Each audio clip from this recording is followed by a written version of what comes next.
Hello everybody, it's SOD Mad Haven here today, and I am excited because it is my first time using my new computer to make a video. And today we're going to be taking a look at the TS-5, the Bone Shaker.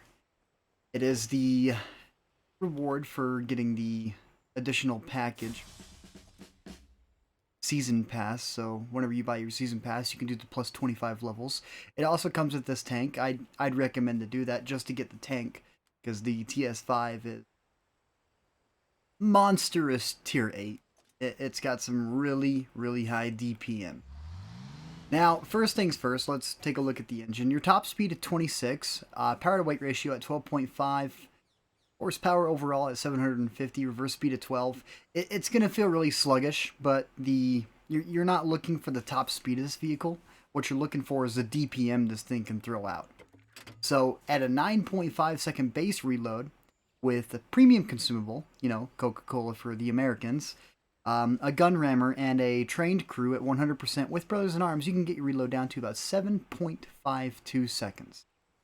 Aiming time at 1.9 is really fast. So you got 2.9, you got 2.7, they feel kind of slow whenever you're aiming in. You're sitting there for like 3 seconds and finally aimed in, able to take your shot. This tank, you stop, you aim in, take your shot. However, the gun dispersion values at 0.44, they are pretty high up there. But honestly, moving tank and rotating turret, it's not that big of a difference. You can actually snapshot in this at close quarters. It has no issues doing that. Now, maximum gun depression at 5 degrees, maximum elevation at 20 degrees. 5 degrees of gun depression. It's going to be a little bit harder to work with. You're going to struggle a tad bit. You're going to want to try and find locations to cover your lower plate. You're not going to want to fight in a ridge line. You're more of a city fighter, more of a hold down a hallway or hold down a ridge, but you don't really want to fight on a ridge. You are more looking into getting in closer and handling the up close and personal with it. We'll jump into the armor model and you see why. Now, the terrain resistance, the first two, so for your hard and medium, those are really nice at 1.1 and 1.4, which means you're still going to be looking at about 9 power to weight ratio whenever you're on medium terrain. However, the second that you get inside soft terrain, your power to weight ratio is going to drop from 12 to about 4 at that 2.9. Rotation speed at 24 degrees. It's going to feel sluggish. But as I said, you just want to try and get hunkered down. You don't want to try and get into a brawling position inside this tank. You can, as long as you have something on your side or you have a building behind you able to turn around. The concealment on this tank at 0.27, moving at 0.16. 0.27, you're going to be able to take pop shots from a pretty good distance without getting spotted. So far, the testing that we've been doing inside private matches, I have been able to take shots up to about 280 behind big bushes without being detected. We haven't tested it any closer, but this thing is a camouflage beast as long as, you don't push up or there's no light tanks trying to scout you out and it's just one person in front of you. So Proporovka, Milanovka, there's a couple of maps that are like that. Now the armor here, we're looking at about 260 up in the front. Starts to angle around the sides. You're starting to enter auto bounce areas here. At 240, if you're flat on, they're just going to bounce. So further out, continue on. The hatch at 190 up top, doesn't feel like it. Drops down to 170, 180. Now your lower plate, this is the really nice part. You start off at 153 at the top and you slowly start to descend down to about 90 at the very lowest. So whenever you're trying to angle, I kind of want to say right here is where you're going to want to try and angle. But the armor, now that we're angled right here, the bottom left plate, the bottom right plate, so trying to find an armor model here, is pinnable. And that armor is between 85 to, we'll just say 85 to 260. But if they can hit that 85, they're going to go through. But that's only if they're paying attention. And that is on the lower part. So whenever you're angled out, they actually want to aim further left. Or they want to try and pin you in the side. Which the side that they're going to have to go through is still over 210 to about 220, 230. So they're going to need premium to go through that, unless they're a tier 9 or tier 10 with the fully upgraded gun. But coming further out, further down the armor, 140. So yeah, those angles, they should be able to bounce, but primarily, it's a pretty solid tank.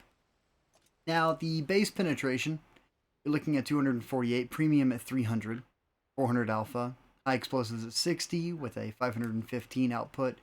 The velocity of these rounds, they are not the fastest. So your standard shells, you're looking at about 860 meters per second. Your premiums, which are heat, which means that if you are loading nothing but heat, do not try to shoot at buildings, fences, or any of that. You want to hit the tank directly. If you shoot a fence with heat, your shell's just going to straight up stop. Now, the high explosives at 860, you're not going to feel much of a difference between the standards or the high explosives, except for damage. If you can penetrate, it's always nice to bring a few high explosives with you. Be able to hit the lightly armored targets. And today we're going to be playing with Mr. Toto. So let's see if we can get a top tier game. Or if we can get a nice game.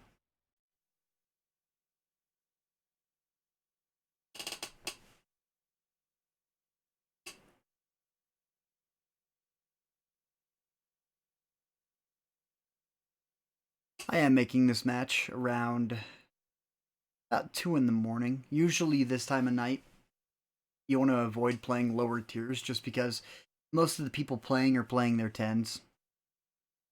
It's a little, it's not as fun during the night to be playing as it is during the mornings or the late afternoons whenever there's a lot more people on.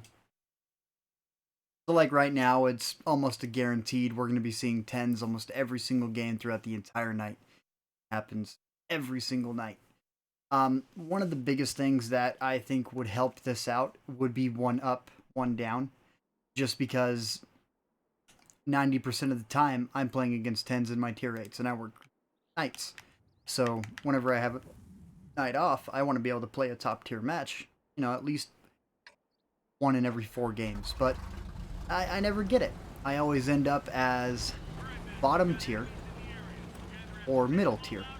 And whenever I see high tier, it's because I'm probably playing tier 6 or tier 5.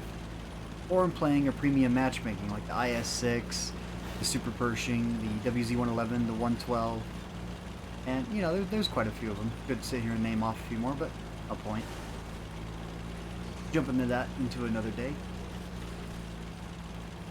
But starting off, the TS-5, the Bone Shaker. This is a tank that they added to PC, I'd say about 10 months to 9 months ago.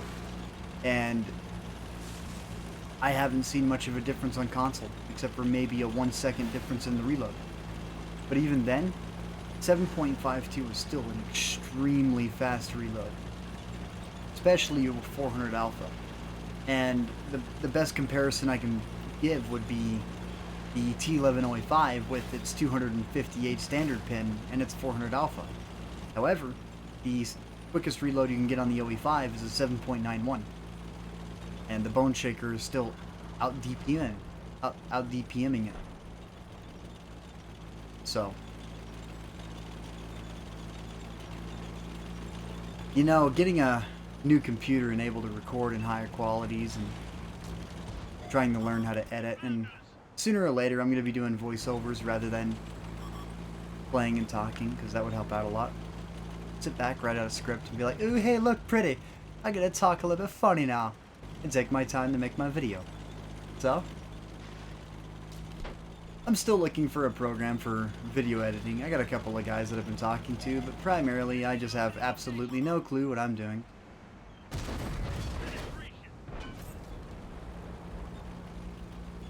So that hatch, you know, trying to defend the hatch isn't really going to work out too well just because of where it's located. It's pretty hard to get it covered. But at the same time, the hatch is strong enough to ricochet shells as long as they're not coming from a tier 10.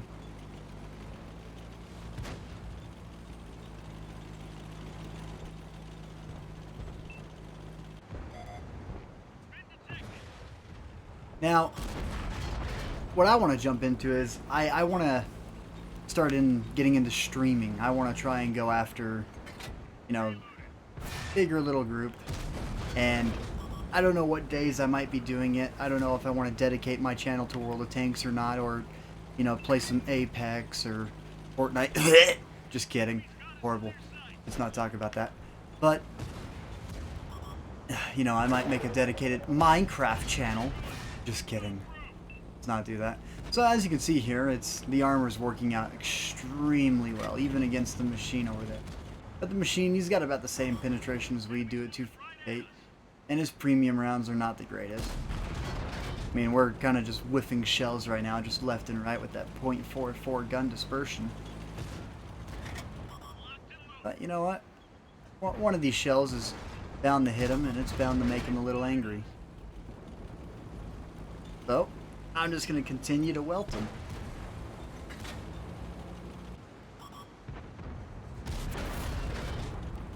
And look at that, somebody started loading premium, going right through the thickest part of the armor because they don't know where to aim, and the only thing they know how to do is load premium rounds. That's something that I'm looking forward to, that I want put into the... Just limit the amount of premium shells you're allowed to load overall. Because being able to do a full load on a tank, I think, is just ridiculous. Honestly, the 15 that I'm running right now feels ridiculous. And I feel like I'm in a little bit of a bad position now. That's a Death Star.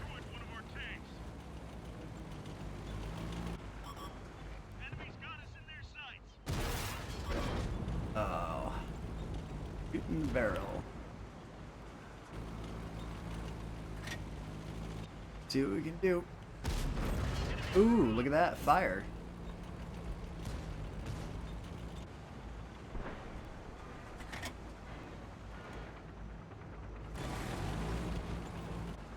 Let's hope the armor holds. Well, the hit points held more than the armor, so...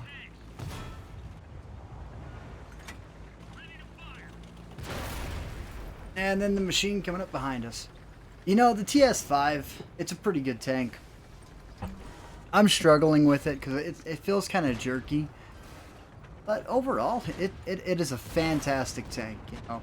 You get premium loaded against you by 10s, of course they're going to go through. It doesn't matter where they shoot. Honestly, I don't even know where the Death Star shot me. Probably the lower plate. But, it doesn't matter. It took 1,000 damage. Whatever. Would I recommend this tank? Yeah. If you don't have a premium tank destroyer or crew trainer, I'd recommend they get it. Overall, it's a really solid tank, and, you know, maybe later on, whenever I get an Ace Tanker replay, I'll just throw it up in my account and label it Ace Tanker. It is a very solid tank. The armor all around it, with a good crew. You're going to want to run with binoculars because your view range is only at base of 370. Unless you want to, you know, risk it a tad bit and throw on the gun lane drive, which I don't even see the point. You have a 1.9 second aim time. There's no point to be running that. The crew, you got 5 crew members. You know, you got your commander, you got 2 loaders, maybe 2 loaders. I might be wrong on that. You might got a radio man, 1 loader, 1 gunner, driver. Overall, solid tank, strong, thick armor. If you're top tier, don't play aggressive. Take it nice and slow. You can pull out a 5,000 damage match inside this tank. It is very easy to do that too. You can do it within the first 3 minutes. So, I do recommend it. It's fun. I've put in quite a few matches into the tank already, and I've probably enjoyed every single one of them. Yeah, like 33, and I already have a mastery. The win rate, yeah, you know, it could be better, but you know, there's nothing I can really do about that with how the matchmaking's been going as of recent, and I normally play solo. So, you know what? You guys have a wonderful morning, evening, or afternoon, or night, whatever time it is for you. Do I recommend the Bone Shaker? Yes. Yes, I do.